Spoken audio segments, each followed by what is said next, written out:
We are very disappointed with the recent news in Utusan recently, which carry a title Kristian Agama Resmi, which is very much provoking lah. Kita nakkan Kementerian Dalam Negeri, terutamanya Menteri dan juga pihak polis, mengambil tindakan segera ke atas pihak yang tidak bertanggungjawab, khususnya blogger-blogger yang menyiarkan berita yang tidak pasti, dan berita ini pula diambil oleh utusan dan terusnya menyiarkan berita di muka depan adalah merupakan satu kerja yang tidak beretika langsung, tidak menepati prinsip dan etika sebagai seorang wartawan.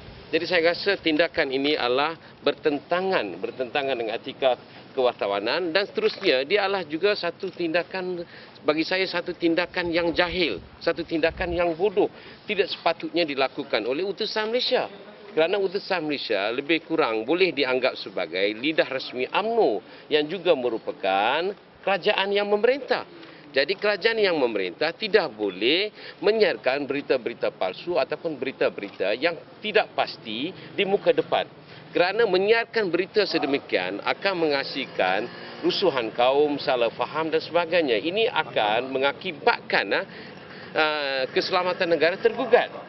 Saya nampak kesungguhan polis, dia nak ambil tindakan. Tetapi kesungguhan itu hanya bermotif ataupun hanya kepada pihak kerajaan negeri Pulau Pinang dan juga parti-parti yang berhimpun. Tetapi mengapa tidak ada kesungguhan sedemikian ke atas surat khabar yang menyiarkan berita yang tidak pasti ini?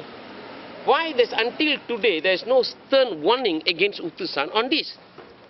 And utusan, this is not the first time they're doing that. Utusan has been doing this last few months, very seditious. I don't know what is hidden agenda of utusan, but they can have 1,001 agenda, but don't simply create a situation where the people cannot take any longer. Utusan should be punished. We don't want the Kementerian Dalam Negeri dan juga pihak polis maupun menteri mempunyai 1,001 alasan mengapa utusan tidak diambil tindakan. Kita tak nak dia bagi kerana ataupun sebab-sebab tertentu dia dibiarkan. Kerana sikap inilah menjadikan utusan semakin hari, semakin degil dan semakin tidak profesional.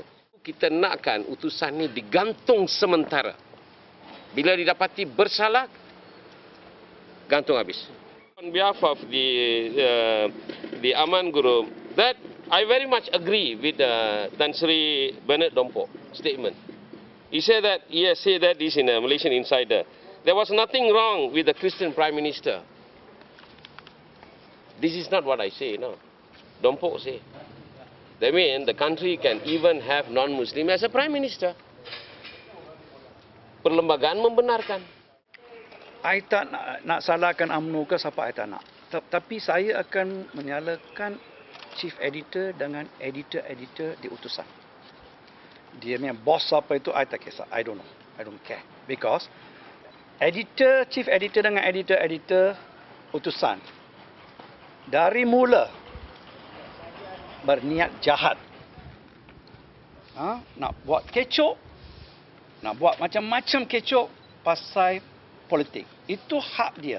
Tapi please, tak usahlah hancamkan aman di negara ini. Jika lebih baiklah, because they say ini owner of utusan is UMNO. Ini cadangan saya lah. Saya minta Dato' Seri Najib, Tan Sri Muhyiddin. Sebagai hamba Allah lah. Ini saya cadang. Saya minta sajalah. Tukarlah nama dari utusan Malaysia kepada Suara UMNO. If it is yours, official. Better lah. You just change it to Suara UMNO lah. Please. Because utusan Malaysia ini, sekarang utusan ini hancurkan nama negara Malaysia. I think we had enough of this rubbish. This garbage from utusan. Stop it now.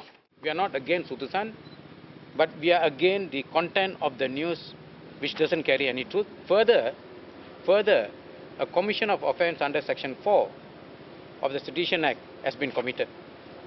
And that is good enough. That is good enough to institute criminal proceeding.